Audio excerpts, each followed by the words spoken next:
War is a racket. This has been said over and over. Many people understand that fact, although they still jump on the bandwagon. They still bang the war drums. They still say, wow, we can make a lot of money with war, and this is what it all boils down to.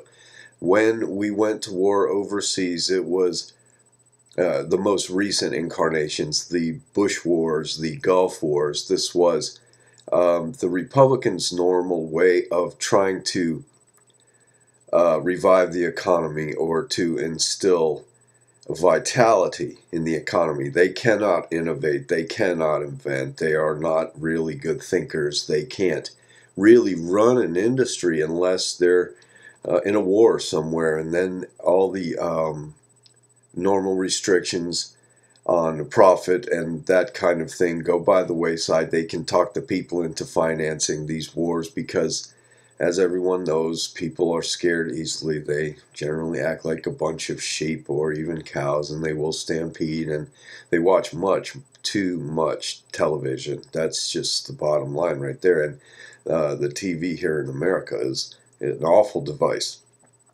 Awful. It just takes these people's brains and squishes them like bugs, and they all become some sort of Beetlejuice mixture concoction that now the government has put out its latest request for people's attention, and it's been ongoing now. The violence in Mexico, the drug violence in Mexico, and not a lot of people understand the truth of this matter. I just spent 6, 7, 8 years out in New Mexico, right on the border. I went through the whole thing while Bush was in power, and nothing of it is as it seems. Nothing of it is what was reported to you. The wall, it was all just a bunch of political opportunists trying to gain some attention, and the illegal situation was bad. And I took lots of pictures of that, and I can prove it. And they had come in here. Now, Bush was supposedly, being Republican, was supposedly against all this illegal immigration. But the Bush guys don't speak Spanish for no reason whatsoever. Jeb and George, and they speak fluent Spanish. And they have many, many ties in South America and Mexico. And they know a lot of people in the cocaine industry, but that's another story altogether. This drug violence has erupted because there is a group, the Guadalajara people, and they've run drugs for quite a long time. They own all the politicians in the Southwest. The more respectable a politician is out in the Southwest, the more you can probably say, yes, they're deep into the cocaine. The deeper they are into and the cocaine and marijuana and that kind of thing has been running the economies of Mexico and America for a long time because it's all black profits, it's all tax-free, it's all, and they justify it by saying that we're doing this, that, and the other thing, and it's all a bunch of lies. Now, there's all this clandestine background, underground, let us say, black, war going on there all the time because the drugs are so lucrative. My information, and it has been proven of late in the other media, but I had it over 2 years ago, that there was a group called the Zetas, and they're down in Mexico, Colombia, and that area. They're actually working for some of the major political people down there in Daniel Hopsicker recently mentioned Chavez. I don't know any of the major political players down there except what I see in the mainstream media, and I don't trust any of that.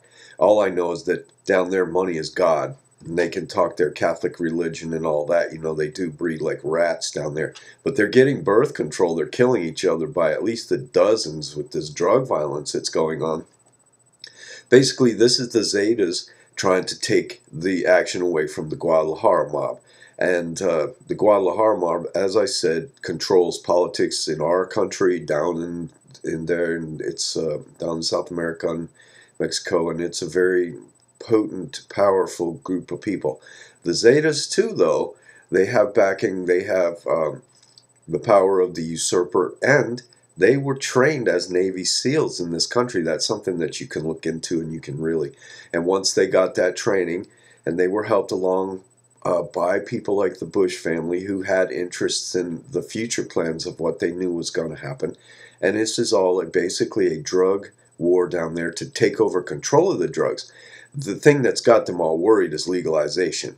If legalization happens here, it takes the profit out of it, and the mob will have to go find someone else's blood to suck. All these laws against drugs and all these laws against growing things here in our country, those are illegal. And I'm telling you right now, those laws are for no other reason than to jack the price up, to foster the black market, to basically give it nutrients, to grow the black market. And until it's back to the constitutional way of doing things here and legalizing it, we're going to have this violence. Now they want to bring a war about because of it, and it's just one more way to rake the American citizen over the coals, to steal your tax money, and to jack up the price of illegal drugs.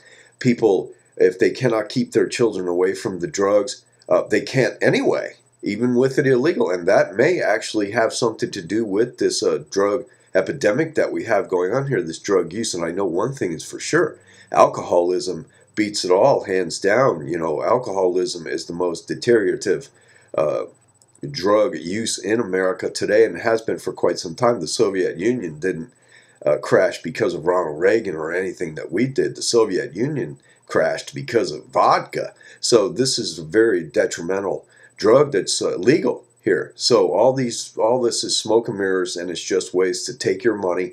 And until you wake up and take control and demand your rights, you're just going to be prey.